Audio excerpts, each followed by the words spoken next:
to start our presentation or our agenda. So I am Adarsh Devra. I am a chartered accountant. मैंने मेरा CA 7 साल पहले clear किया था. मैं मेरी जर्नी आपके साथ शेयर करना चाहता हूँ. So CA बनने के बाद मुझे पता चला कि मेरा इंटरेस्ट फाइनेंस में है. एंड मैंने CA करने के बाद फाइनेंस का एक और कोर्स किया CFA. And side by side finance की जॉब करी अहमदाबाद में, केयर रेटिंग्स में और GM फाइनेंशियल वेल्थ में.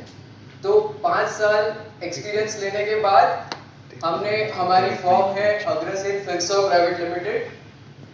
अग्रसेन फिनसर्व प्राइवेट लिमिटेड हमारी ऑफिस आश्रम रोड पे है. यहाँ पे आज जो ऑडियंस आई है, I am glad to see it's full house. हमें रजिस्ट्रेशंस क्लोज करने पड़े. We were not expecting such a response. आज की जो ऑडियंस है it is mix of both. हमारे एग्जिस्टिंग क्लाइंट्स भी है and there are 50-60% of the people who have come for the first time. If I can just ask everyone, आप में से कौन-कौन ऐसे लोग हैं जो हमारे साथ इन्वेस्ट ऑलरेडी कर रहे हैं? If you can raise your hands so that others can see how many are existing clients. So around 10 to 12 people are there who are already investing with us. And how many of you in the audience do not know us? Like you are coming here for the first time, you don't know us, you don't know our family. So thank you for coming. आपने इतना effort लिया, आप लोग आए, आपने हमारी team को trust किया. हमने आप लोगों को लास्ट 15 दिन 20 दिन में रीच आउट किया था, आपसे सर्वे लिया था एंड आप लोग हमारे एग्जिस्टिंग क्लाइंट्स के रेफरेंस से आए हैं या फ्रेंड्स फैमिली के रेफरेंस से आए हैं. सो बेसिकली हमारी जो अग्रसेन फिनसर्व की टीम है, हम लोग वेल्थ मैनेजमेंट बिजनेस में है. हम लोग फाइनेंशियल प्लानिंग करते हैं. हम लोग फैमिलीज को, अहमदाबाद के, इंडिया के कोई भी फैमिलीज को हम लोग हेल्प करते हैं उनके फाइनेंशियल डिसीजंस लेने में. हम 9 to 6 यही करते हैं. आप 9 to 6 में भी जॉब कर रहे हैं या बिजनेस कर रहे हैं, कोई कपड़े का बिजनेस कर रहा है, कोई इंजीनियरिंग बिजनेस कर रहा है. सो हम लोग ऐसा समझते हैं, हमारी फिलोसॉफी ये है कि जैसे हर फैमिली में फैमिली डॉक्टर होता है जिसको वो लोग साथ में लेके चलते हैं. 24/7 कभी भी इमरजेंसी होता है तो कॉल करते हैं. उसी तरीके से हम चाहते हैं कि अग्रसेन फिनसर्व और हमारी टीम भी आपका एक 24/7 फैमिली फाइनेंशियल एडवाइजर बने, जिसको आप कभी भी इमरजेंसी में कॉल करिए, कुछ भी पूछिए, वो आपको गलत एडवाइस नहीं देगा, वो आपके साथ लाइफ लॉन्ग रहेगा. ये हमारा फिलोसॉफी है, इसके साथ हम काम करते हैं. हमारी टीम में चार्टर्ड अकाउंटेंट्स हैं, मेरे एल्डर ब्रदर, मेरे रियल अंकल, सब CA है and it's a old team. हमारा 22 ईयर्स से हम लोग यही फील्ड में हैं, CA का काम कर रहे हैं. एंड फिर लाइक सेकंड जनरेशन में मैं और मेरे ब्रदर भी ज्वाइन हुए, मेरे अंकल को. सो ये बेसिक था हमारी प्रोफाइल के बारे में which I wanted to share so that you know कि मैं जो स्पीकर आज यहाँ खड़ा हूँ, who am I and do I have the authority to give you gyan. So आज का एजेंडा बेसिकली ये है कि हमने एक म्यूचुअल फंड के बारे में सीखा. ठीक है, कि म्यूचुअल फंड क्या होता है, करना चाहिए नहीं करना चाहिए, कैसे करना चाहिए, कहाँ कर सकते हैं. अब बाकी की प्रेजेंटेशन में मैं म्यूचुअल फंड पे और बात नहीं करूंगा. ठीक है, आई वांट टू शेयर कि पूरी अपनी जो लाइफ है उसमें पैसे की अहमियत क्या है, पैसे से क्या होता है. लोग बोलते हैं पैसा ही सब कुछ नहीं है, लेकिन पैसा बहुत कुछ है. Everybody is working towards money. ठीक है, तो आज हम लोग थोड़ा सा ब्रॉडर पर्सपेक्टिव देखेंगे. पर्सनल फाइनेंस पूरा जो करिकुलम है, मैं उसको थोड़ा सा शॉर्ट में 45 मिनट्स में या 1 आवर में कवर करूंगा. ट्राई करूंगा कवर करने का, ताकि अपने को एक ब्रॉड व्यू समझ आए कि वेयर इज म्यूचुअल फंड या वेयर इज इन्वेस्टमेंट. आइडियली क्या अपना माइंडसेट होना चाहिए, आज मैं उस पर प्रेजेंटेशन देना कि कैसे स्टेप बाय स्टेप जाना है. हम लोग के माइंड में क्या है, हम लोग सबका एक ही गोल है. मैं वो भी आपको बताऊं कि हम लोग क्या चेज कर रहे हैं. सो बेसिकली हमारी फिलोसॉफी ये है कि हम लोग जो चेज कर रहे हैं अभी, that can be termed as ultimate financial wellbeing. ठीक है, so let me start my presentation by defining कि फाइनेंशियल वेलबींग होती क्या है. फाइनेंशियल वेलबींग का मतलब ये है कि मेरे पास जो भी फाइनेंशियल रिसोर्सेज है, घर, गाड़ी, पैसा, जो भी रिसोर्सेज है, मैं उनका बेस्ट यूज कर रहा हूं। कुछ भी वेस्ट नहीं हो रहा है, सब जो यूज में आना चाहिए वो हो रहा है, तभी ऑप्टिमल यूज कर रहा हूं मैं हर मेरे रिसोर्स का। सब चाहते हैं ये, मेरा कुछ भी वेस्ट नहीं पड़ा रहे, आइडल नहीं पड़ा रहे, सब कुछ यूज होना चाहिए। सो पहला हमारा गोल ये है कि हम हमारे रिसोर्सेज का सबसे एफिशिएंट यूज करें। सेकेंड, हमारा एक गोल रहता है कि हमारी लाइफ में कभी भी कोई फाइनेंशियल शॉक आए, जैसे कोरोना में कोई लोगों को फाइनेंशियल बर्डन्स आए, या कभी किसी की जॉब चली जाती है, अभी एक एयरलाइन बंद हुई, उनके पायलट्स की जॉब गई, तो ऐसा कभी भी किसी के साथ भी हो सकता है। तो ऐसे फाइनेंशियल शॉक्स को एब्जॉर्ब करने की कैपेसिटी चाहिए, ये हम सबका एक कॉमन गोल है। और तीसरा हमारा गोल है कि हम लोग हमारे जो आज के गोल्स है, फ्यूचर के गोल्स है, उस ट्रैक पे होने चाहिए, करेक्ट ट्रैक पे होने चाहिए। We should not be on the wrong track. और लास्ट गोल है कि after achieving all this we feel peace, हमें शांति मन में रहती है। सबसे बड़ा गोल ये है एक्चुअली कि हमें सेटिस्फाइड फील होता है, हम जो भी कर रहे हैं उसके साथ, हमारी लाइफ के साथ, सुबह से शाम हम जो भी करते हैं, हम satisfied. If I am not satisfied तो क्या होगा? स्ट्रेस आएगा, नींद नहीं आएगी, मैं हमेशा कुछ ना कुछ चीज के पीछे भागता रहूंगा।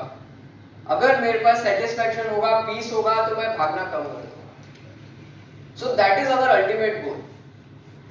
एंड ये चार को मिला के जो स्टेट होता है पर्सन का, उसे बोलते हैं फाइनेंशियल वेलबींग।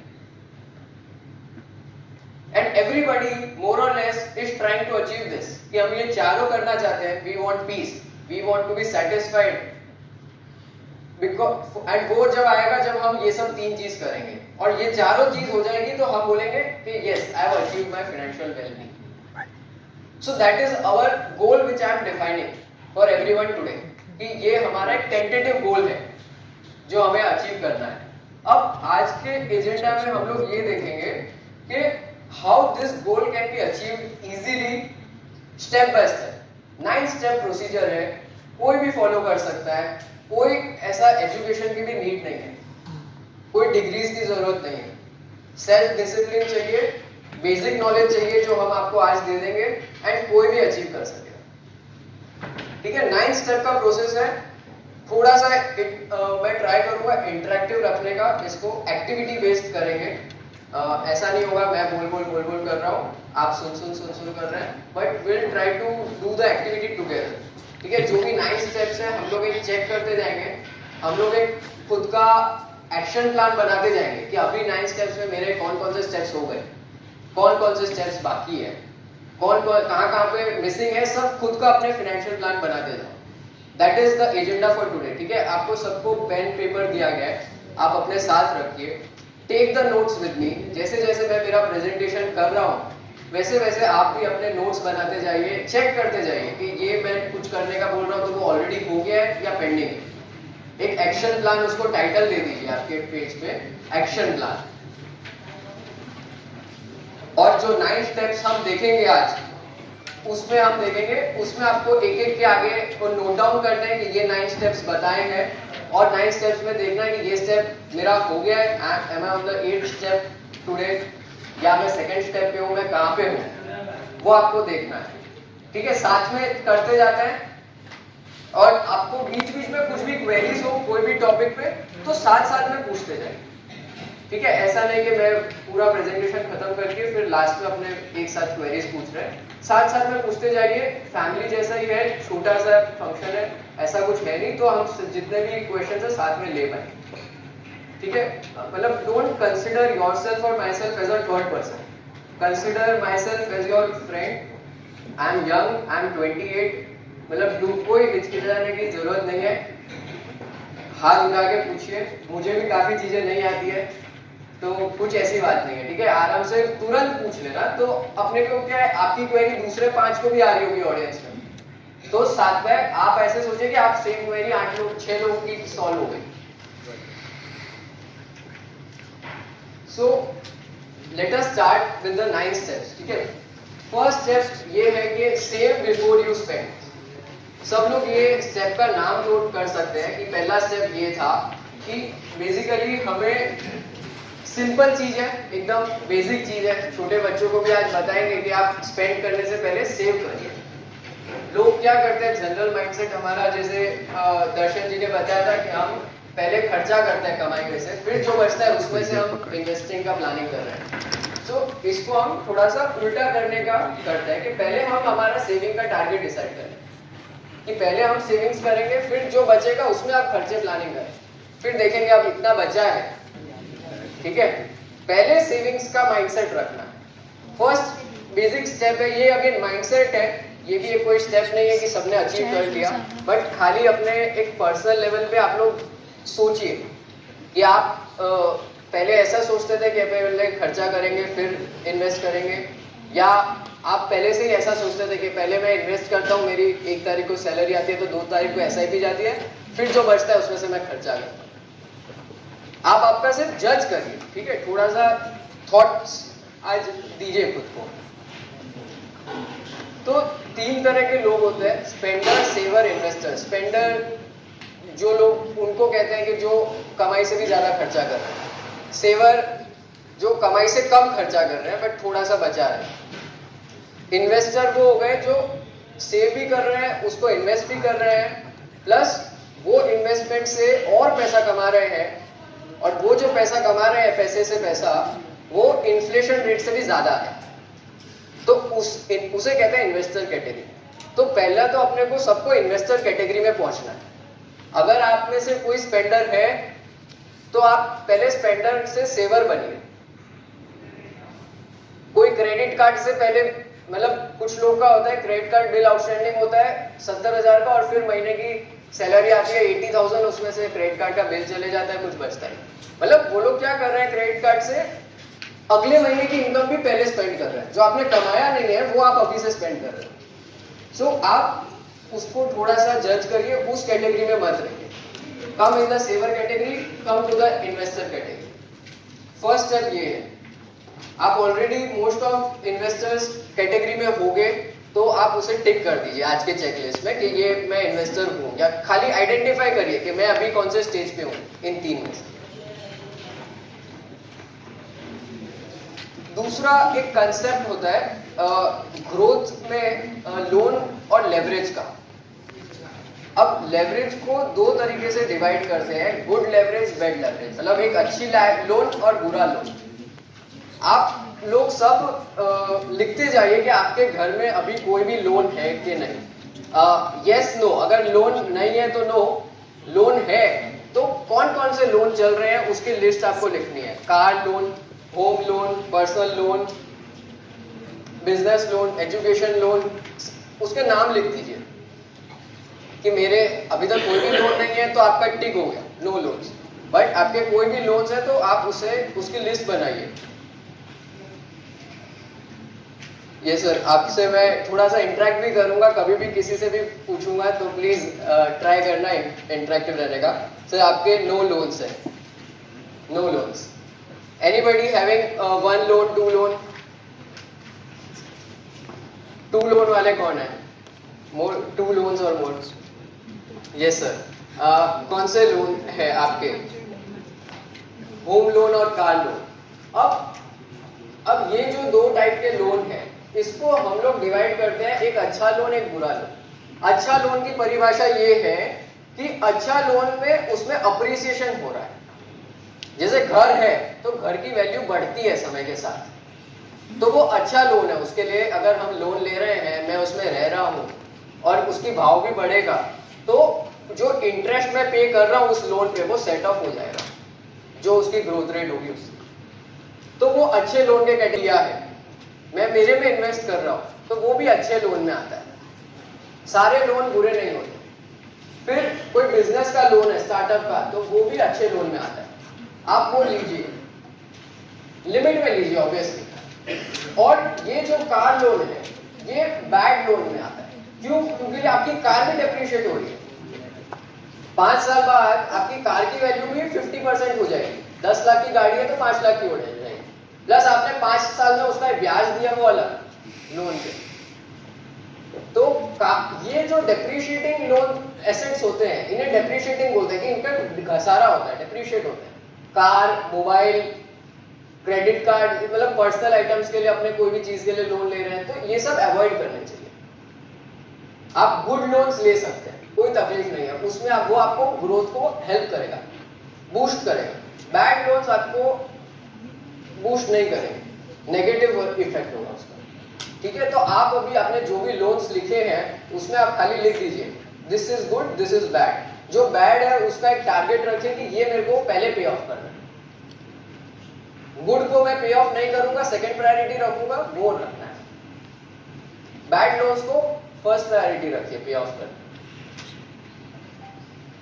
सेकेंड स्टेप अपना जो है फाइनेंशियल वेलबींग का वो है इमरजेंसी फंड का। आज कोई भी फैमिली में कभी भी कोई इमरजेंसी आ सकती है, जॉब लॉस हो सकता है, कोई मेडिकल इमरजेंसी आ सकती है, तो आइडियली सबके पास एक इमरजेंसी फंड होना चाहिए। इमरजेंसी फंड का मतलब ये होता है कि वो मैं कभी भी निकाल सकूं।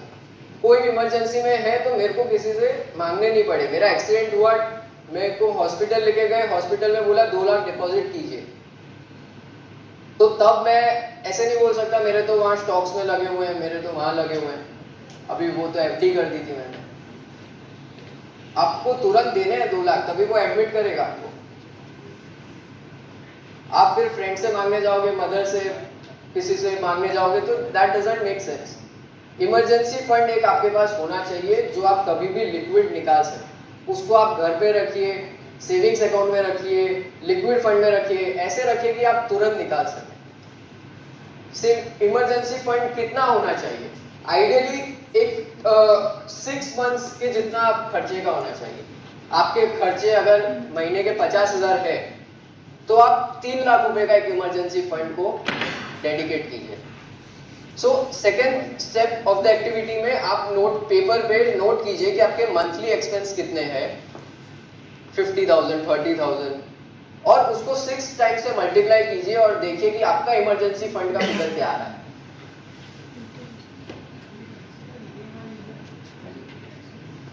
यस, आउटफ्लो है आपका, मंथली आउटफ्लो है, ईएमआई जाना ही जाना है, तो आपको उसका प्रोविजन रखना चाहिए। जो भी आपके पर्सनल एक्सपेंसेस हो रहे हैं एवरी मंथ, टेंटेटिव, जिसको जितना आइडिया है, एक नोट कीजिए, उसको 6 से मल्टीप्लाई कीजिए, वो हो गया आपका एक इमरजेंसी फंड। और आप देखिए कि आपने ऑलरेडी ये इतना फंड कहीं लिक्विड एसेट्स में पार्क कर रखा है क्या? मतलब जो मैंने बोला, सेविंग्स में रखिए, एफडी में रखिए, या लिक्विड म्यूचुअल फंड्स में रखिए जो आप कभी भी निकाल सके। क्या आपने इमरजेंसी फंड मेंटेन कर रखा है? नहीं कर रखा है। नहीं कर रखा है तो अपने को सबसे पहले इमरजेंसी फंड मेंटेन करना है। स्टेप 1 था कि इन्वेस्टर बनना है, स्टेप 2 है कि अपने को इमरजेंसी फंड मेंटेन करना है। ऑलरेडी है तो आप टिक कर दीजिए कि मेरा इमरजेंसी फंड मेंटेन्ड है, मैं सेविंग्स में अच्छा खासा बैलेंस रखता हूं जो इमरजेंसी फंड से एक्सीड है। ठीक है, थर्ड स्टेप जो है फाइनेंशियल वेलबींग में वो है प्रोटेक्शन का। बेसिकली प्रोटेक्शन को बहुत, प्रोटेक्शन से हम लोग, हमारा मतलब है कि हमारी जो वेल्थ जो हम क्रिएट करने के लिए इतनी मेहनत कर रहे हैं वो कोई भी एक्सटर्नल फैक्टर से डिप्लीट नहीं होनी चाहिए, मतलब खत्म नहीं होनी चाहिए। उस वेल्थ में, मेरी जो वेल्थ है, वेल्थ में मैंने जो कमा ली वेल्थ वो आती है। जैसे जो एजेड लोग हैं 50s 60s प्लस, उन्होंने वेल्थ कमा ली मोटा मोटी, बट जो यंग लोग हैं समझो 25 30, वो अभी कमाने चालू किए हैं, तो वो तो अभी 30 साल कमाएंगे। उनकी मेजर वेल्थ क्या है कि हम तो 30 साल अभी कमाने वाले हैं, वही उनकी मेजर वेल्थ है। तो उस वेल्थ भी अगर मेरी डेथ होती है अनटाइमली, टर्म इंश्योरेंस पॉलिसी का मतलब ये होता है कि अगर मैं अर्निंग पर्सन हूं और मेरी जो फ्यूचर में इतनी सारी अर्निंग्स थी वो बंद हो जाएगी एक ही दिन में। मुझे बड़े दुख के साथ एक बताना पड़ रहा है कि लाइक अभी 10-12 दिन पहले हमारे एक करीबी फैमिली में एक डेथ हुई। ये मेरे फादर है। मैं सिर्फ पूछना चाहूँगा कि पापा आपसे बिना कुछ डिटेल बताए सिर्फ इतना बताइए उनकी एज क्या थी? 38। Accidental death. जिंदगी का कोई भरोसा नहीं है। उनका 6 महीने का छोटा सा बच्चा है, वाइफ है dependent, and he is the highest earning member in the family. सबसे ज्यादा कमाता है फैमिली में। 38 की एज पे डेथ हो गई। टर्म प्लान बेसिकली ये होता है कि अगर मेरी अनटाइमली डेथ हो जाए, मुझे कुछ हो जाए, तो मेरी फैमिली को इमोशनल लॉस तो होगा ही होगा। इमोशन से तो वो लोग टूटेंगे ही टूटेंगे, बट एटलीस्ट मैं उनके लिए पैसा तो छोड़ के जाऊं। इतना पैसा छोड़ के जाऊं कि कभी उन्हें कोई तकलीफ ना हो। इतना पैसा छोड़ के जाऊं कि उन्हें कभी तकलीफ ना हो। उनके जो 38 से 80 तक के एक्सपेंसेस है, सबका पैसा अभी के अभी छोड़ के जाऊं। लाइफ का, मेरे बच्चे का, जितना फ्यूचर का एक्सपेंसेस है, सब आज की आज छोड़ के जाऊं। That is what we want. मतलब वो जो पर्पस है वो अचीव होता है टर्म प्लान से, इंश्योरेंस से, लाइफ इंश्योरेंस से। इसलिए हर फैमिली में जो भी अर्निंग मेंबर है उसको टर्म प्लान लेना जरूरी, क्योंकि उस पे लोग डिपेंडेंट है। जो नॉन अर्निंग मेंबर है उस पे लोग डिपेंडेंट नहीं है फिनेंशियली, बट जो अर्निंग मेंबर है उस पे लोग फिनेंशियली भी डिपेंडेंट है। तो उसके लिए टर्म प्लान बहुत जरूरी है। So term plan ideally earning member के लिए लेना है। आप लोग नोट कीजिए कि आपके फैमिली में आप अर्निंग मेंबर है तो आपका टर्म प्लान ऑलरेडी है या नहीं है। मैंने मेरा टर्म प्लान 22 के एज पे लिया था, जब मैंने पहला साल मेरे जॉब थी, मैंने चालू किया था। अगर अभी भी कोई इस ऑडियंस में है जिसका टर्म प्लान नहीं है तो आइडेंटिफाई करिए, खुद ही नोट कीजिए कि मेरा ये स्टेप कंप्लीटेड है कि नहीं है टर्म प्लान। आइडियली आपकी जो एनुअल इनकम है, साल में आप एक साल में जो कमा रहे हैं, उसका 15 टाइम्स आपके पास 15 to 20 टाइम्स एक टर्म प्लान का कवर होना चाहिए। 15 से 20 गुना। अगर मैं 10 लाख कमा रहा हूं साल का, तो मेरा आइडियली कवर 1.5 से 2 करोड़ का होना चाहिए। एग्जैक्ट कैलकुलेशन होता है, डिटेल्ड होता है अगर अपने को एग्जैक्ट करना है तो, but this is a simple thumb rule. तो आप लोग चेक करिए थर्ड स्टेप में कि मेरा टर्म प्लान है कि नहीं है, और अगर है तो एडिक्वेट है कि नहीं है। मतलब जितना होना चाहिए 15 to 20 टाइम्स, उतना टर्म प्लान है कि नहीं है। क्या मेरी फैमिली मेरे पीछे सिक्योर्ड रहेगी फिनेंशियली? टर्म प्लान में बेसिकली मुझे कुछ होता है तो इंश्योरेंस कंपनी मेरी फैमिली को 1.5 करोड़ रुपया उसी दिन दे देती है।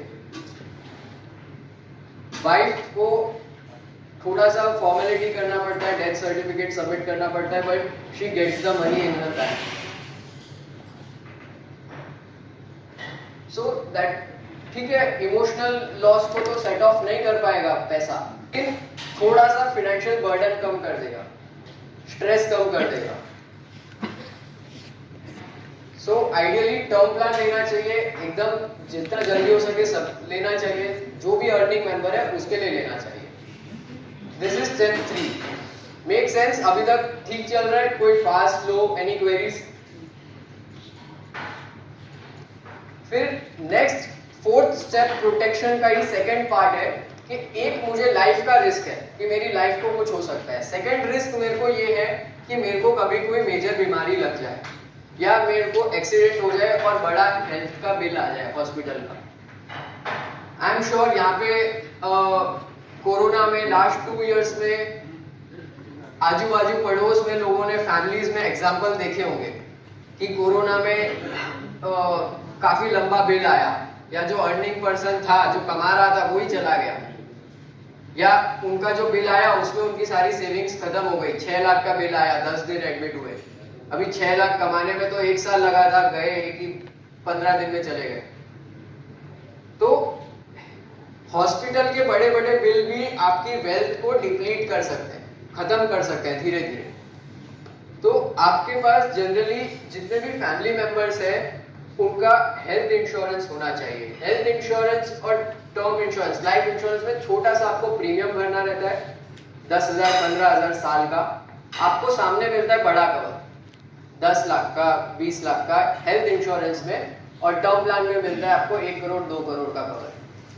तो आपको जब पैसा मिलेगा तब बड़ा अमाउंट मिलेगा, बट आपको एक कॉस्ट पे करनी है उसके लिए 10-15 हजार साल का, बट ये कॉस्ट वर्थ है, मतलब ये बेस है, you can not skip the steps.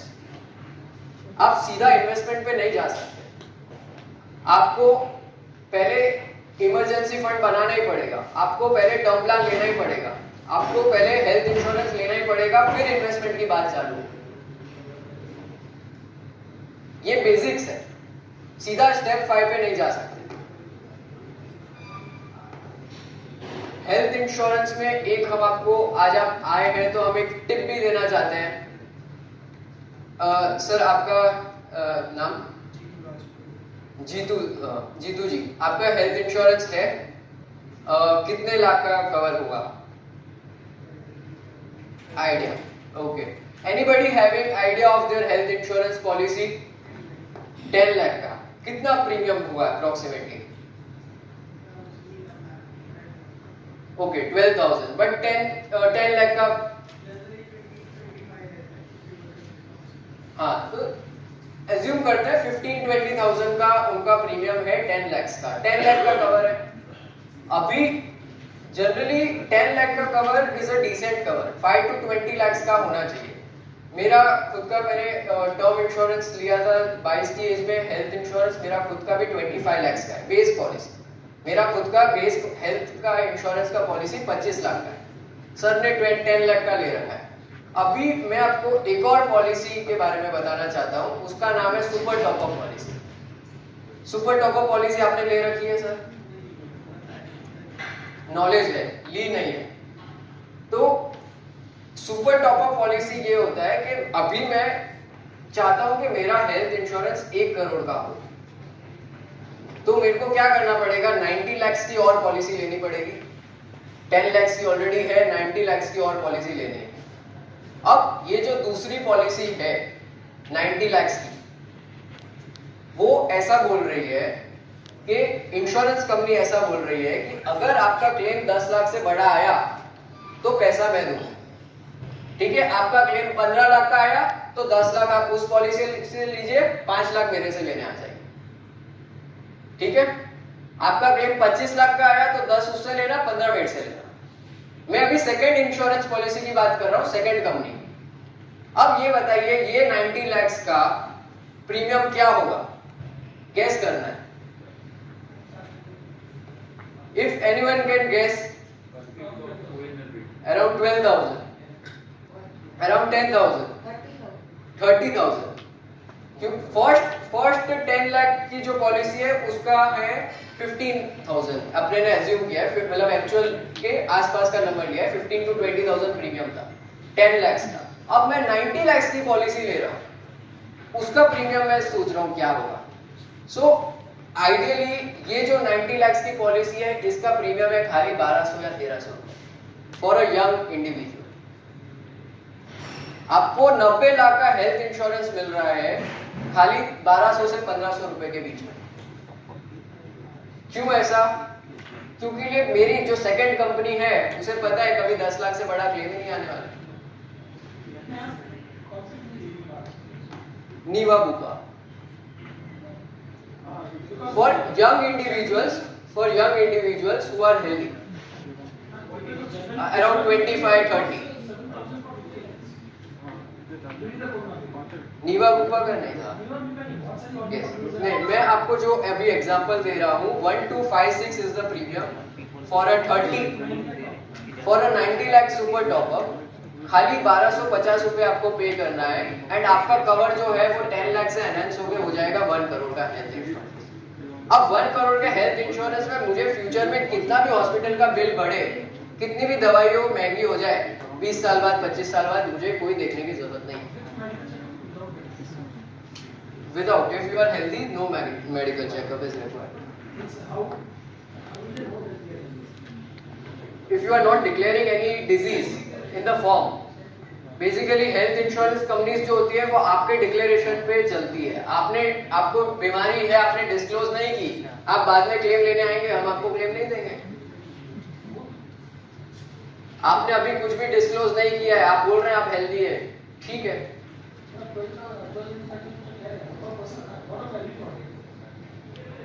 2 persons, husband wife included,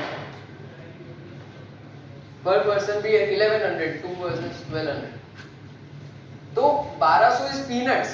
आज मुझे 90 लाख का हेल्थ इंश्योरेंस का कवर मिल रहा है, मेरा 10 लाख का कवर, आप लोग सब जिसका भी जो कवर है सब एनहांस कीजिए।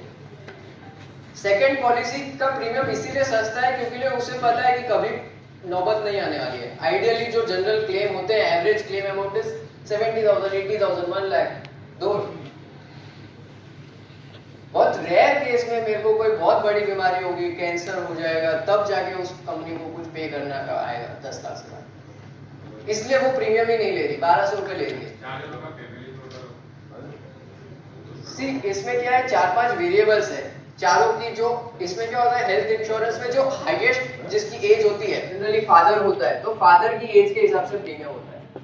1200-1300 का जो मैंने एग्जांपल लिया है वो around 25 to 30 couple, healthy couple का एग्जांपल लिया है।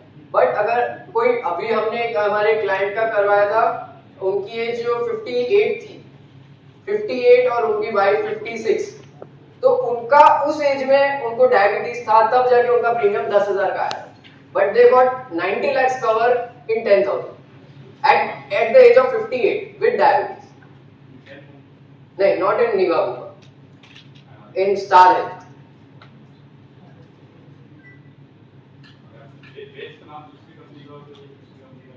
यस, बेस प्लान आपका कोई भी कंपनी का हो, सुपर टॉप अप दूसरी कंपनी का हो, चलता है, कोई तकलीफ नहीं, आप दोनों जगह क्लेम कर सकते हैं।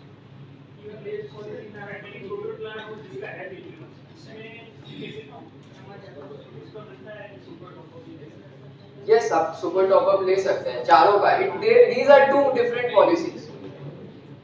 उसमें आप 4 लोग को इंश्योरेंस लीजिए, दूसरी कंपनी को बोलिए मुझे ये 4 लोग का चाहिए।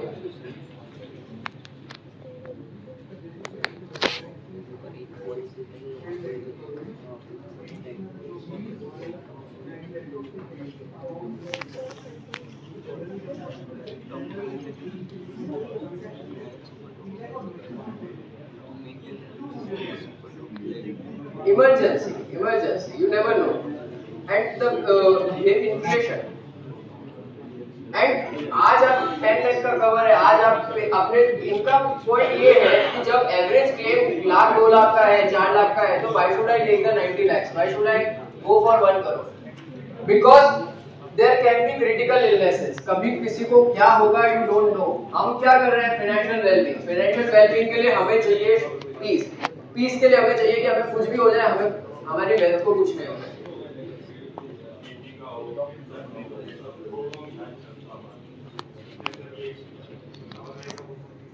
नहीं, हेल्थी लोगों के लिए जनरली ये सुपर टॉप अप अवेलेबल है। किसी को बाद में हो जाए तो अगेन डिपेंड्स कंपनी, फिर उसमें लाइक कॉम्प्लिकेशंस में देखो, मैं अभी सारे टाइप के एग्जांपल्स तो नहीं कवर कर पाऊंगा, बट जो मोटे-मोटे एग्जांपल्स है मैं कवर कर पाऊंगा। लेने के बाद हो गया तो इट वुड 5 साल बाद भी हो गया, हाँ, it would be covered. Yes, admit होंगे तो कवर होंगे या एडमिट होंगे तो कवर होंगे, दवाई बेस पॉलिसी जो है उससे हाँ, बेस पॉलिसी की भी रहेगी। नहीं, टर्म्स कंडीशन सेकंड पॉलिसी जो सुपर टॉप अप की पॉलिसी है, it is a different policy, different company, different policy. उसके पास क्या क्लेम जाएगा सेकंड कंपनी के पास कि मेरे पास 15 लाख का क्लेम आया है तो मैं तो 10 लाख के ऊपर का ही दूंगी। मुझे नहीं पता पहली वाली कंपनी ने रिजेक्ट भी कर दिया होगा ना क्लेम, तो भी ये कंपनी तो 5 लाख ही देगी। ये कंपनी का कवर 10 लाख के ऊपर ही स्टार्ट होता है। ये कंपनी 10 लाख तक रिस्पॉन्सिबल ही नहीं है। 10 लाख तक आपकी जो दूसरी मेन बेस पॉलिसी, आप उसके पास जाइए। ये कंपनी पिक्चर में तब आ रही है जब आपका claim amount more than 10 lakh हो रहा है। यस, ये कंपनी 1 ही लाख देगी क्योंकि ये बोल रही है कि हम तो 10 के बाद का ही देते हैं। प्रीमियम भी इसीलिए हम कम ले रहे हैं। But this is a good, आप 50 लाख का लीजिए एंड इन्फ्लेशन है आज अपने पेरेंट्स से जो भी LIC पॉलिसीज ली थी, किसी के पेरेंट्स से LIC पॉलिसी ली है 5 लाख से 10 लाख की, किसी के भी पेरेंट्स से 10 लाख की पॉलिसी ली है 20 साल पहले पेरेंट्स ने। आज की 20 साल पहले किसी ने के भी पेरेंट्स ने LIC की 10 लाख 20 लाख की पॉलिसी ली है? Very rare. कोई किसी का विजिबिलिटी नहीं था। आज वो सब 10 लाख की पॉलिसी आउटडेट हो गई। आज 10 लाख की कोई LIC की कीमत नहीं है। आज टर्म प्लान हम जो देख रहे हैं वो 1.5 करोड़ 2 करोड़ 5 करोड़ देख रहे हैं। तो हेल्थ इंश्योरेंस में भी हम जो 10 लाख की कवर की बात कर रहे हैं ये आउटडेट हो जाएगा। अगले 10-12 साल में 15 साल में आउटडेट हो जाएगा। हमें चाहिए विजिबिलिटी टिल लाइफ लॉन्ग, इसलिए हम सिक्योर करना चाह रहे हैं चीजों को।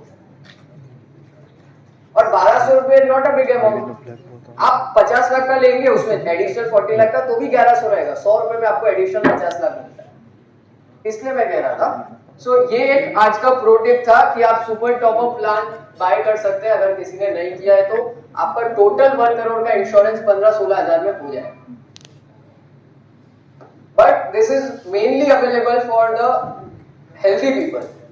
अगर किसी को कुछ भी इश्यू रहता है तो super top up plan generally issue नहीं होते। तो अगर आज आप हेल्थी है तो आप देर मत कीजिए, यू मस्ट बाय। आप बीमार होंगे तो फिर हेल्थ इंश्योरेंस कंपनी देगी ही नहीं, आपको पॉलिसी नहीं देगी।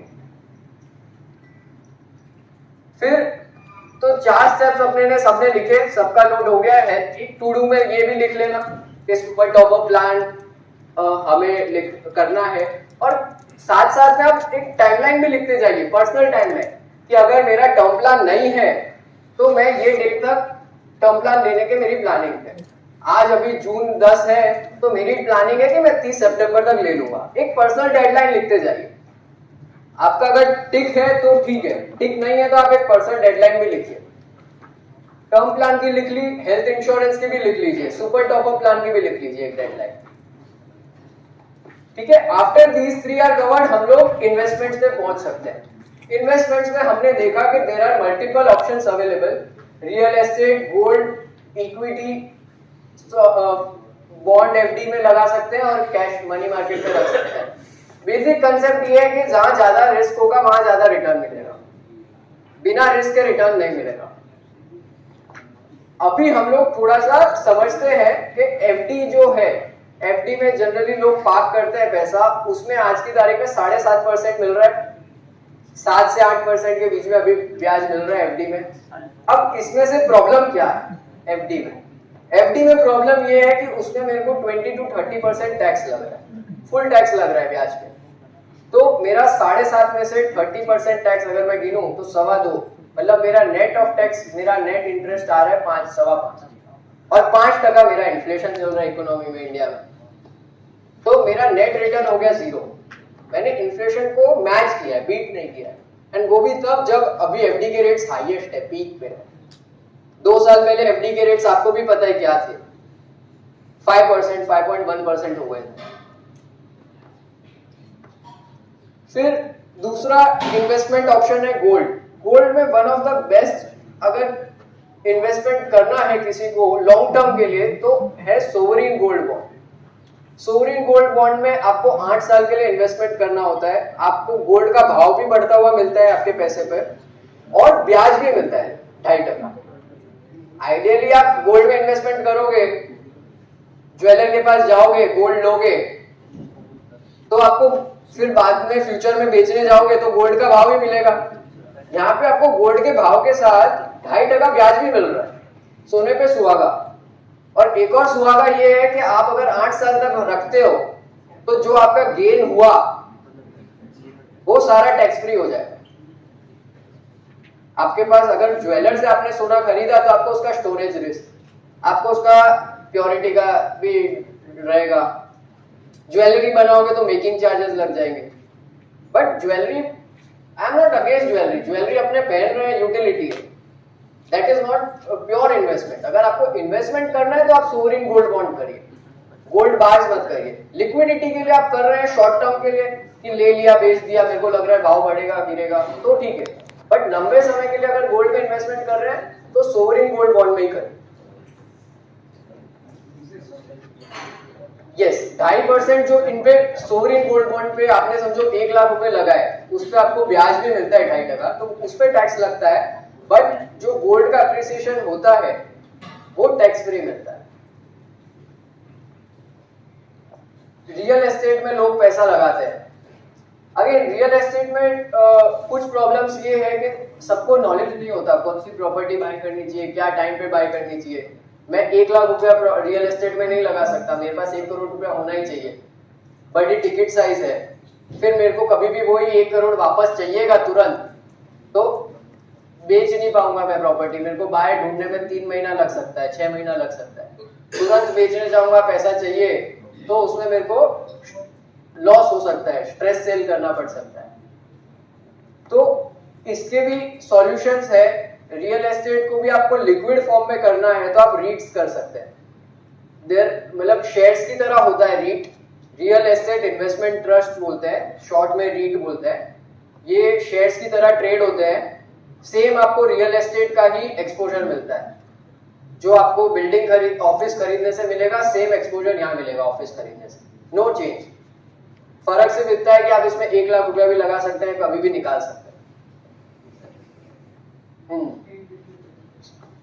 स्टैम्प ड्यूटी वो ट्रस्ट को लगेगा, वो तो एक्चुअल बाइंग कर रहा है रीट में। हाँ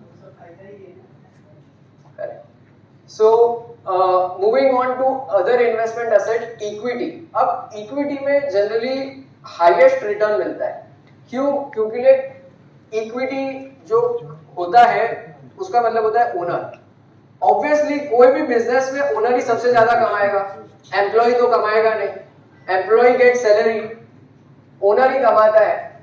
और इक्विटी का इन्वेस्टमेंट करने का मतलब होता है कि अपने जो बिजनेस अच्छा चल रहा है इंडिया में, जाओ उसमें ओनर बन जाओ। आपको लग रहा है रिलायंस का बिजनेस अच्छा है, शेयर खरीद लो, आप ओनर बन गए। आप और मुकेश अंबानी सेम लेवल, खाली उसके पास ज्यादा शेयर्स है, आपके पास कम शेयर्स है, डिफरेंस कुछ नहीं है। सिंस आप दोनों ओनर हो तो आपको दोनों को, अगर कंपनी अच्छा करेगी तो प्रॉफिट मिलेगा, और कंपनी डूब जाएगी तो आपका भी पैसा डूबेगा, क्योंकि आप ओनर हो।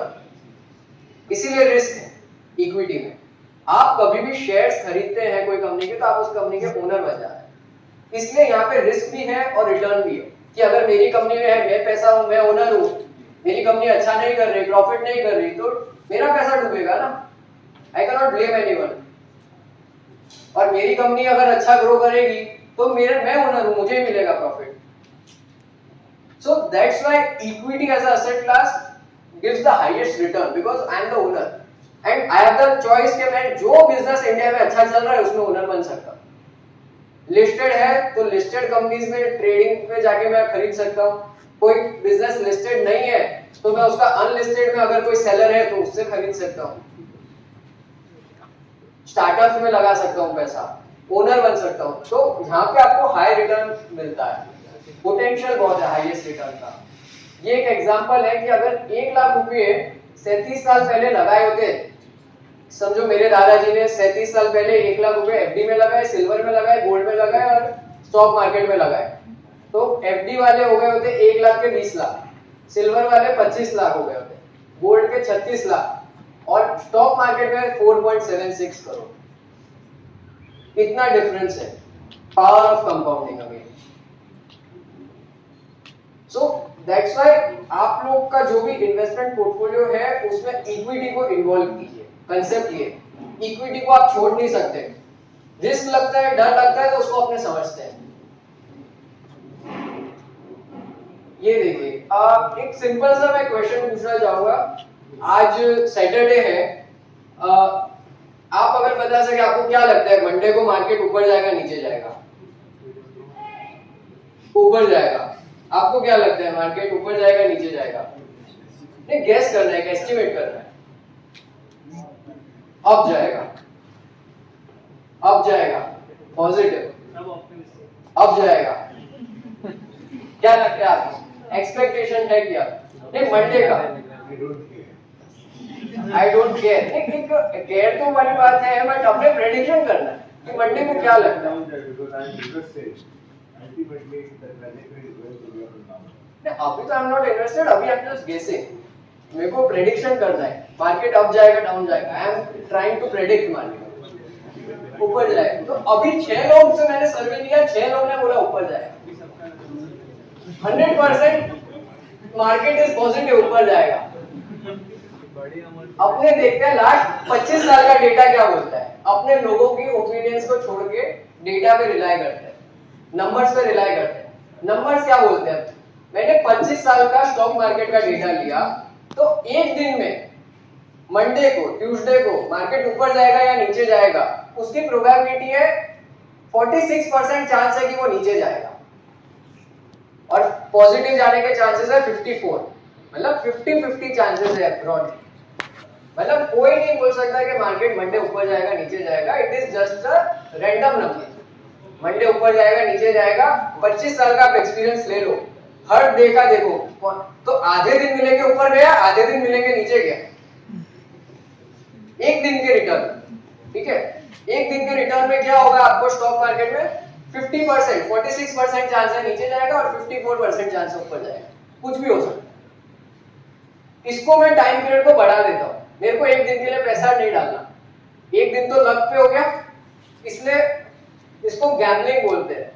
मेरे फादर है, उनको स्टॉक मार्केट गैम्बलिंग लगता है, तो वो एक दिन के लिए जो पैसा डाल रहा है उस पे लक पे है, इसलिए गैम्बलिंग है। पैसा डालो, रात को बढ़ेगा नहीं बढ़ेगा वी डोंट नो, शाम को। अभी मैं इसको मैं कर देता हूं 1 ईयर, कि मैंने पिछले 25 साल में 25 बार पैसा डाला। First year, second year, third year, fourth year, fifth year, ऐसे हर साल पैसा डाला। स्टार्टिंग के ईयर में डाला 1 जनवरी को, 31 दिसंबर को निकाल लिया, तो हर साल मेरे को रिटर्न पॉजिटिव मिलेगा।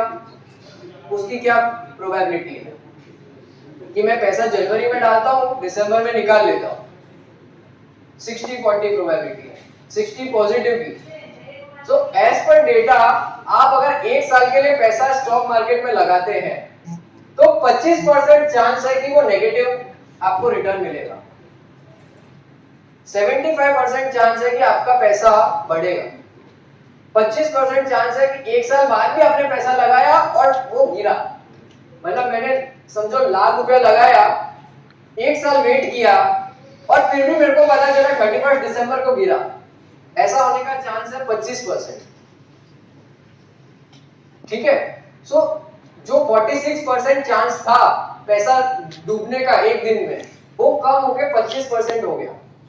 और अगर मैं इसको 5 ईयर कर देता हूं, कि अगर मैं 5 साल के लिए पैसा लगाता हूं, तो 5 साल के बाद मेरा पैसा बढ़ेगा कि गिरेगा? तो उसका चांस है 0.1%। 0.1% चांस है कि 5 साल बाद भी आपका पैसा डूबेगा। मतलब 1,00,000 रुपए लगाया था, तो वो 5 साल के बाद 1,00,000 से कम होने की शक्यता कितनी है? 0.1%। रिस्क खत्म, नो गैम्बलिंग, आपको पैसा मिलेगा ही मिलेगा, गारंटी आ गया है पिक्चर। यहां तक सारा गैम्बलिंग चल रहा था 5 साल तक, पैसा लगाओ मिलेगा नहीं मिलेगा पता नहीं, कौन सा वॉर चालू होगा, कौन सा क्या कोरोना आएगा कुछ नहीं पता, कौन सी कंट्री का पॉलिटिक्स चेंज हो रहा है कुछ नहीं पता। शॉर्ट टर्म 5 साल के लिए पैसा लगाओ, 7 साल के लिए पैसा लगाओ, 10 साल के लिए पैसा लगाओ, 0% प्रोबेबिलिटी कि आपको नेगेटिव पैसा बनेगा, मतलब आपका पैसा नहीं बना, डूबा।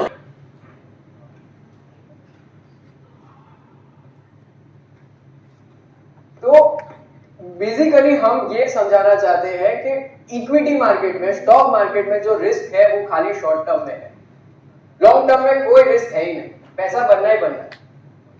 आप अगर 15 साल का लिए पैसा लगाएंगे स्टॉक मार्केट में, तो मिनिमम रिटर्न 9% है, मिनिमम रिटर्न 9% है। आप 15 साल के लिए पैसा लगाइए, कोई भी पीरियड ले लीजिए, 1980 में लगाया, 1995 में निकाला, 1990 में लगाया, 2005 में निकाला, कोई भी पीरियड ले लीजिए, कोई भी 15 साल का पीरियड ले लीजिए, आपका मिनिमम रिटर्न 9% है। रिस्क है क्या? रिस्क है ही नहीं। रिस्क जो है वो यहाँ पे है, एक दिन में क्या होगा, 3 महीने में क्या होगा नहीं पता। सो इक्विटी मार्केट में risk is only in the short term, long term में रिस्क नहीं है। सबको अगर रिस्क कम करना है, एलिमिनेट करना है, तो आप लॉन्ग टर्म के लिए पैसा लगाइए और अपना रिस्क कम कर दीजिए, सिंपल है।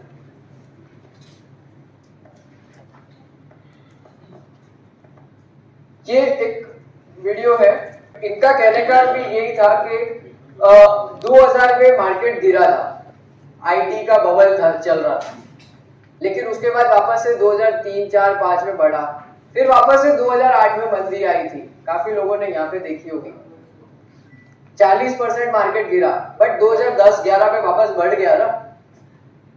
2020 में कोरोना आया, मार्केट गिरा, बट 21-22 में वापस बढ़ गया ना।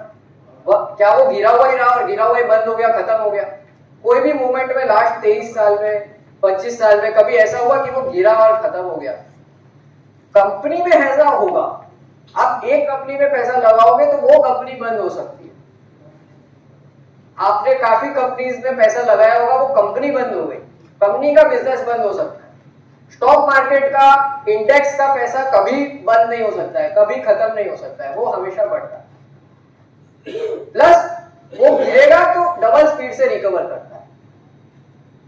तो जब इस पॉइंट को समझ के इसका फायदा उठाते हैं कि जब भी गिरे तो खुश होके और डबल पैसा डालो, क्योंकि ये गिर गया है तो अब डबल स्पीड से बढ़ने का टाइम आ गया।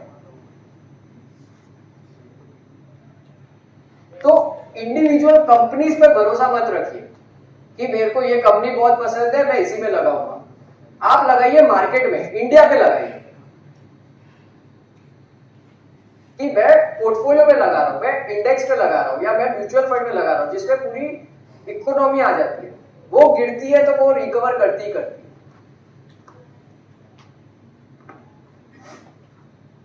और उसी में ये रचना नैरेटिव ने वो भी बोला था कि आदमी हो या स्टॉक मार्केट, आखिर में जाना ऊपर ही है।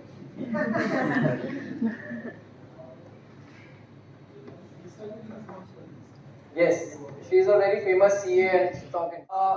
I think we are थोड़ा सा लेट चल रहे टाइम पे, बट ट्राई करते हैं कवर करने का जो भी अपना कंसेप्ट था। सो पॉइंट ये था कि हमें इन्वेस्टमेंट्स में हम आ गए, स्टेप 1, 2, 3 हमारे प्रोटेक्शन के हो गए। अब इन्वेस्टमेंट्स हमारे पास जो भी ऑप्शंस थे उसमें हमें इक्विटी पे फोकस करना चाहिए, उसमें सबसे ज्यादा पोटेंशियल है रिटर्न्स का। रिस्क जो था वो हमने समझ लिया कि लॉन्ग टर्म में रिस्क है ही नहीं, पैसा बनना ही बनना है, जो भी रिस्क है शॉर्ट टर्म में। और अब हम देखते हैं गोल्स। जैसे हमने देखा, दर्शन जी ने हमें बताया था कि हमारे जो भी लाइफ के गोल्स होते हैं, बच्चों को पढ़ाना, रिटायरमेंट, घर लेना, ये सब जो भी गोल्स है उसको आइडेंटिफाई करना चाहिए। एंड उसके लिए जितना पैसा चाहिए हमें, वो एक डिसाइड करना चाहिए कि इतने टाइम बाद मुझे इतना पैसा चाहिएगा। वो एक कैलकुलेशन करिए, थोड़ा सा आजू बाजू होगा कैलकुलेशन तो भी चलेगा, लेकिन एटलीस्ट ट्राई करिए कि मुझे इतने साल बाद इतना पैसा इस चीज के लिए चाहिए। सर, अगर आपका एग्जांपल मैं लेना चाहूँ, आपके फैमिली में आपके चिल्ड्रन के बारे में आप बता सकते हैं क्या एज है? 16 ईयर, एक सन, डॉटर।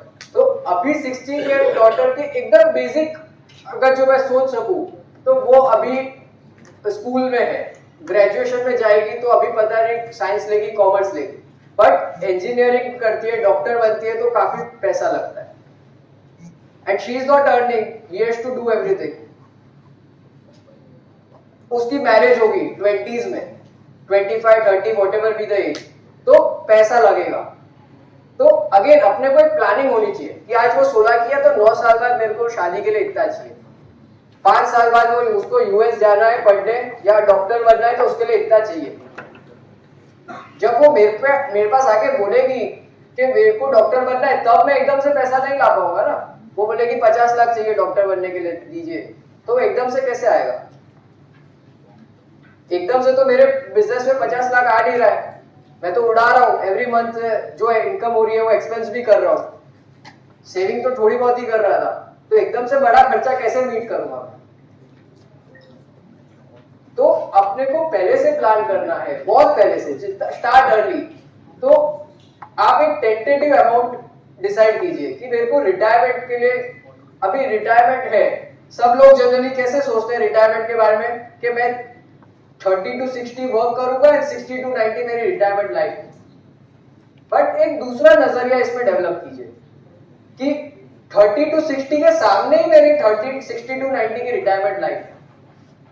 मेरे को 30 to 60 में ही इस पीरियड का भी खर्चा कमाना है। मैं 30 to 60 में 30 to 60 का तो खर्चा कमा ही रहा हूं, बट यहाँ ये पीरियड में जब मेरी कमाई बंद हो जाएगी, खर्चा तो बंद नहीं होगा। खर्चा बंद नहीं होगा तो मैं पैसा कहां से लाऊंगा? पैसा यहां से आएगा। तो आपको डबल स्पीड पे कमाना है। एक आपको 31st ईयर का और एक आपको 61st ईयर का। And this is truth. मतलब सब everybody wants to get retired, they want to have a purpose. उसी से अब उनके सारे खर्चे चलते हैं रिटायरमेंट के। तो वो पर्पस भी आपको अभी से बनाना पड़ेगा। यही 30 to 60 की एज। लोग सोचते हैं अभी हम यंग है, बाद में देखेंगे रिटायरमेंट का, अभी से क्या प्लानिंग करें। बट स्टार्ट अर्ली का जो हमने एग्जांपल लिया था दर्शन जी ने, उसमें हमें पता चला कि हम अगर डिले करते हैं तो कितना लॉस होता है। स्टार्ट अर्ली करेंगे तो हमें छोटा सा अमाउंट सेव करना पड़ेगा, लेट स्टार्ट करेंगे तो ज्यादा अमाउंट सेव करना पड़ेगा। उसी तरीके से हमारे जो और भी दूसरे गोल्स हैं, उनके लिए एसआईपीज और म्यूचुअल फंड्स पे इन्वेस्टमेंट कर सकते हैं। सिस्टमैटिक वे में आप इन्वेस्टमेंट करिए। जो भी आपके गोल्स है, ये दर्शन जी ने कवर किया था, इसलिए मैं यहाँ पे कवर नहीं कर रहा हूं। नेक्स्ट है अपना टैक्स प्लानिंग। हमने इन्वेस्टमेंट समझ लिया, गोल्स, रिटायरमेंट, ये सारे चिल्ड्रन एजुकेशन, मैरिज, ये सब गोल के लिए हमने पैसा बचा लिया। अब हम टैक्स भी बचाना चाहते हैं। तो टैक्स बचाने के लिए इंडिया में क्या क्या ऑप्शंस है ये देख लेते हैं। सबको टैक्स बचाने में बहुत इंटरेस्ट होता है। टैक्स बचाने के लिए सरकार ने कुछ सेक्शंस बनाए इनकम टैक्स एक्ट में और बोला है कि आप ये सेक्शंस का यूज करके जितना टैक्स बचा सकते हैं बचा लीजिए, इससे ज्यादा हम टैक्स आपको बचाने नहीं देंगे। तो इन सब 80 ये सारे जो सेक्शंस है 80C, CCD, D, G, E, TT 24, ये सब का आप लोग देखिए कि आप लोग इन सब का फायदा अभी उठा पा रहे हैं नहीं उठा पा रहे हैं। आपका होम लोन है, ईपीएफ, पीपीएफ, एनपीएस में आप पैसा डालिए, हेल्थ इंश्योरेंस का premium, loan, education loan, car loan भी अगर आपका है तो उसका भी इंटरेस्ट का टैक्स में डिडक्शन मिलता है। अपना पर्पस ये है कि हम अगर कुछ खर्चा कर रहे हैं तो देखें उस खर्चे से कहीं कुछ टैक्स भी बच जाता है क्या। तो सारे टैक्स के सेक्शंस का आप फायदा लीजिए। एनपीएस में बहुत लोग पैसा नहीं डालते हैं, बट काफी अच्छा इन्वेस्टमेंट ऑप्शन है। नेशनल पेंशन स्कीम है इसका नाम, गवर्नमेंट की स्कीम है। आपको रिटर्न्स भी अच्छा मिलता है, टैक्स भी बचता है। जो भी सैलरीड लोग हैं, जो सैलरी पे जाते हैं, उनके लिए एनपीएस बहुत अट्रैक्टिव है।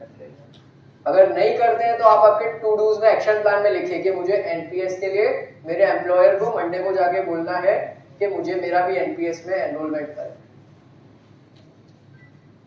ये जितनी भी लिमिट्स है ट्राई टू एग्जॉस्ट। मार्च के पहले पहले सारी लिमिट यूज कर लो ताकि आपका मैक्सिमम टैक्स बचे। कितने लोग यहाँ पे मैरिड है? अराउंड 30-40 लोग मैरिड है। इसमें से कितने लोगों का एचयूएफ है, एचयूएफ बना रखा है, और एचयूएफ नहीं बना रखा है? व्हाट इज एचयूएफ वाले कितने लोग हैं? Married plus what is HUF?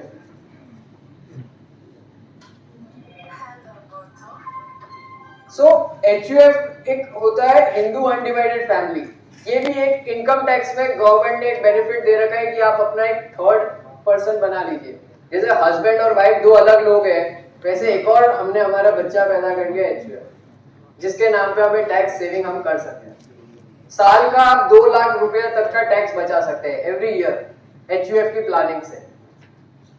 अगर आप मैरिड हैं, आपने एचयूएफ नहीं बनाया है, तो आप आपके टू डूज में लिखिए कि मुझे सीए से कंसल्ट करना है कि कैसे मैं एचयूएफ बना सकता हूँ और कैसे एचयूएफ से पैसा बचा सकता हूँ, टैक्स बचा सकता हूँ। और लास्ट जो 9th स्टेप है वो है एग्जीक्यूट करना है। एक कान से सुना दूसरे कान से निकाल दिया नहीं। जितना भी आज एक्शन प्लान लिखा है वो सारा एग्जीक्यूट करेंगे तो ही उसका फायदा होगा। सुन के चले जाएंगे तो इट इज ओके, बट उसका फायदा नहीं होगा। एग्जीक्यूट किया तो उसे मॉनिटर करना है। कभी भी कोई हमारी लाइफ में चेंजेस आते हैं, जॉब चेंज होती है, मैरिज होती है, बच्चा होता है, कोई भी बड़ा सिटी शिफ्ट होती है, बड़े बड़े चेंजेस आते हैं, तो उस प्लान को वापस से रिव्यू करना है कि ये सारी हमने जो प्लानिंग करी थी, अब ये वापस से इसमें कुछ और चेंज करना है, नहीं करना।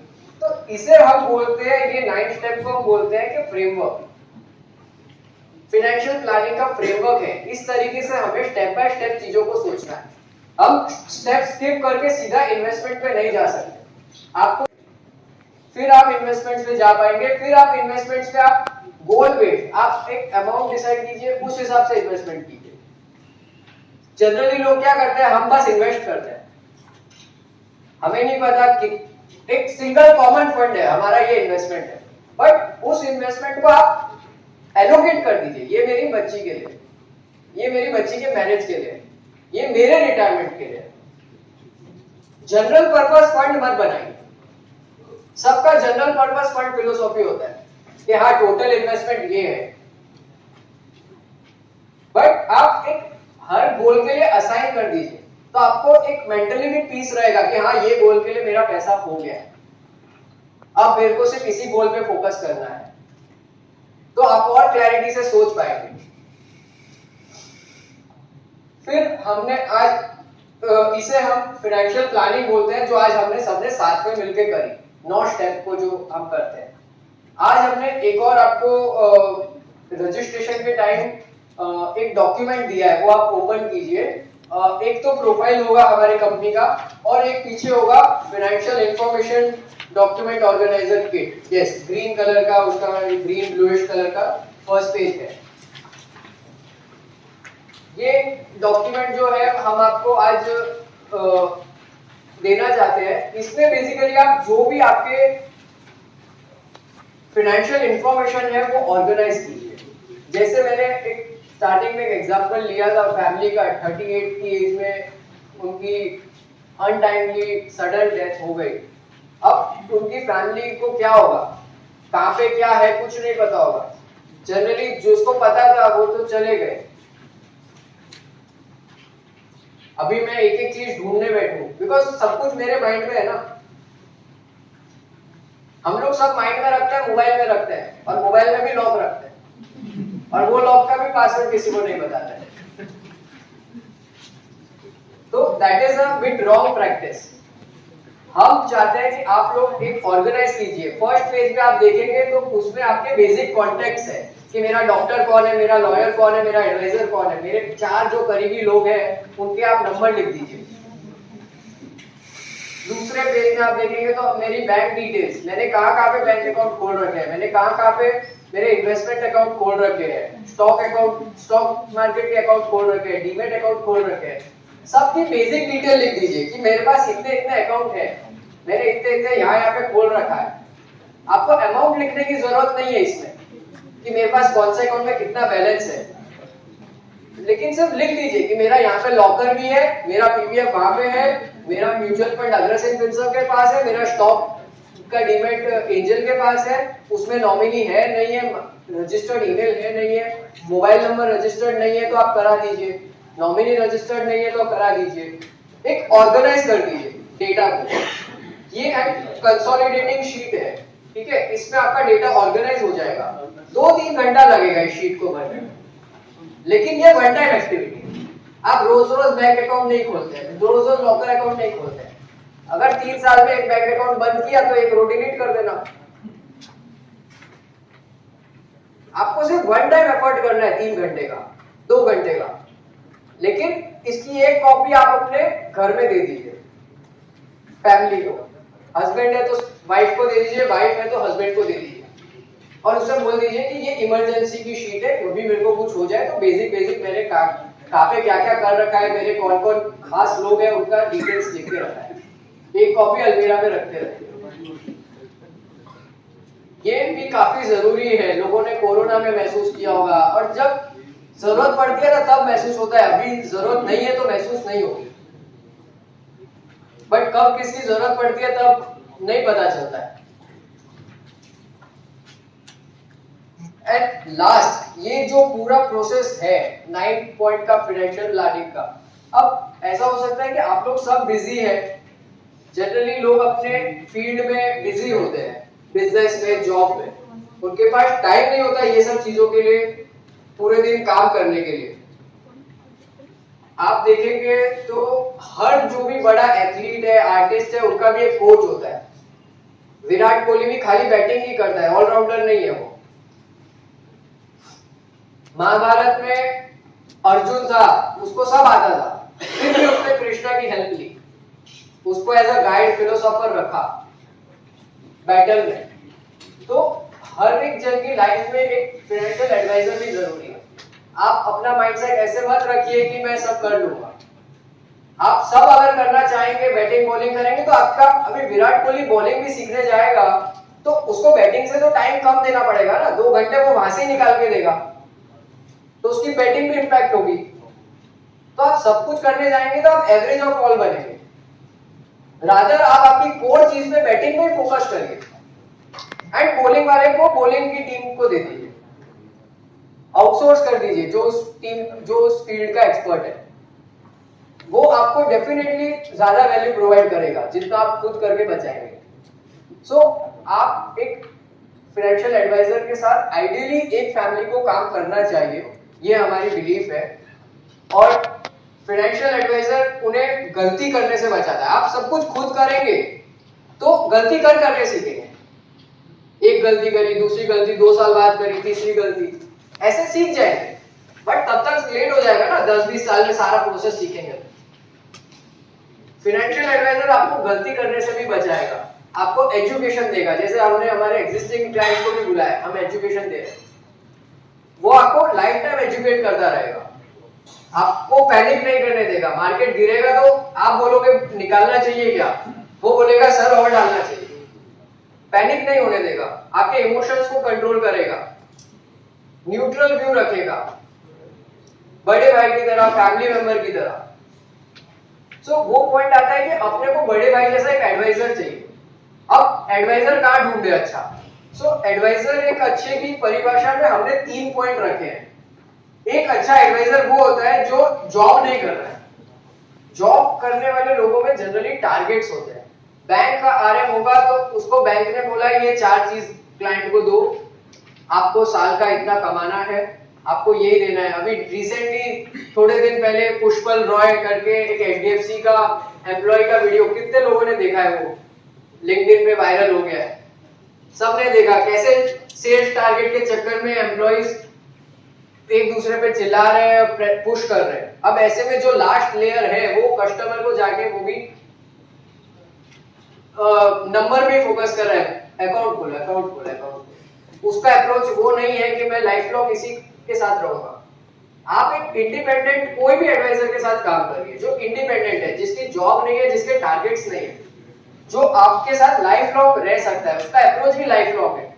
ना 1 साल की सैलरी का टारगेट मीट करना है, ना 2 साल का उसे कुछ शॉर्ट टर्म कमा के जाना है, ना 1-to-1 एडवाइस लेके निकल जाना है।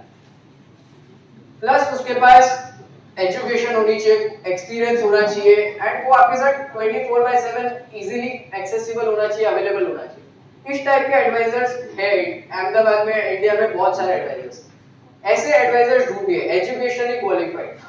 हमारी फील्ड में, एडवाइजरी फील्ड में कोई एंट्री बैरियर नहीं है, 12th पास भी चालू कर सकता है बिजनेस। 12th पास खुद को कल से बोल देगा मैं फाइनेंशियल एडवाइजर हूं, आइए। कोई मेजर स्ट्रॉन्ग एग्जाम नहीं है। सीए को पास करना होता है 5 साल लगता है, इंजीनियरिंग को पास करना है 4 साल लगता है। कोई मेजर कोर्स नहीं है यहाँ पे, 1-2 महीने का छोटा सा कोर्स है, डिग्री दीजिए, एग्जाम दीजिए और फाइनेंशियल एडवाइजर बन जाइए। तो आप उसके साथ मत जाइए, आप देखिए कि उसको प्रॉपर एजुकेशन है नहीं है, एक्सपीरियंस है नहीं है, क्या वो मेरे साथ लाइफ लॉन्ग रहेगा। बिकॉज एडवाइजर का अप्रोच अगर लाइफ लॉन्ग होगा ना, तो वो आपको मिस्टेक, वो मतलब गलत एडवाइस नहीं देगा, उसके नुकसान में। अगर वो आपको गलत एडवाइस देगा तो आप चले जाओगे और उसका एक क्लाइंट पूरी लाइफ के लिए चला गया। इस चक्कर में वो आपको गलत एडवाइस नहीं देगा। आपसे ज्यादा उसे लाइफ लॉन्ग की पड़ी।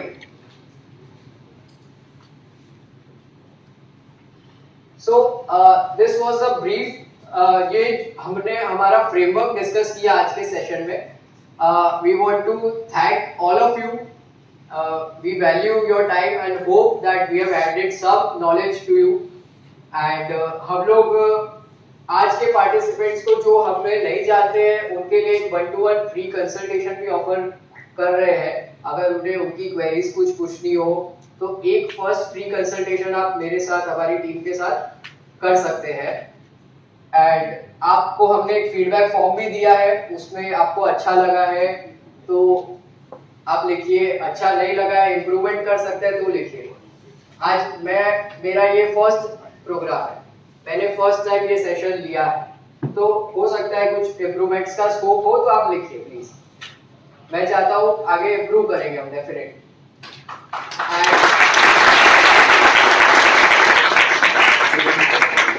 हम लोग इस टाइप के प्रोग्राम्स कॉर्पोरेट्स के लिए, सोसाइटीज के लिए, क्लब्स के लिए भी कर सकते हैं. आपको लगता है कि कहीं जरूरत है लोगों को अच्छे नॉलेज की तो आप हमें रिक्वेस्ट भी कर सकते हैं. And we also thank the Mirai team who have supported us in organizing this program. And I would also like to give a special thanks to my office team who is standing behind. They have done all the hard work. We all can give a big round of applause for the team. They have done all the hard work. अब तो खाली base है, वो लोग सारा करके गए, उन्हीं के कारण आज ये सारा ऑर्गेनाइज हो पाया. आप हमारा नंबर सेव कर सकते हैं. हम चाहेंगे आपसे हम कनेक्टेड रहें. आप कभी भी हमसे कुछ भी पूछिए, हम आपको फ्रेंडली एडवाइस देंगे, राइट एडवाइस देंगे, गलत एडवाइस नहीं देंगे. पहले आपका देखेंगे फिर हमारा देखेंगे. So that's what you can expect from us. Thank you for coming this far and please join us for dinner also.